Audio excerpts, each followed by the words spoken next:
যে আমি তোমাকে দুনিয়াতে প্রধানমন্ত্রী করেছিলাম, তুমি 100টা গরিবকে পাকা সাথ দিয়েছো, আমি সেই কথা শুনবো না? সেই কথা শুনবে যে আমার আমল কি করেছো, আমার জন্য তুমি কি নিয়ে এসেছো।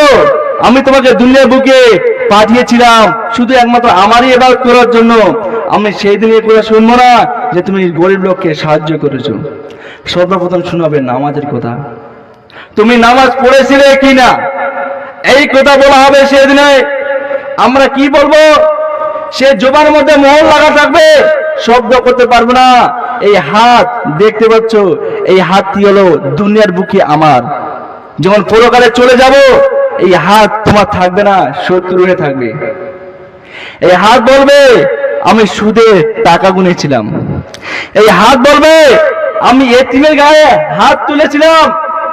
তাহলে একটু ভেবে দেখুন, আজ দুনিয়া বুকে আমরা এই হাতকে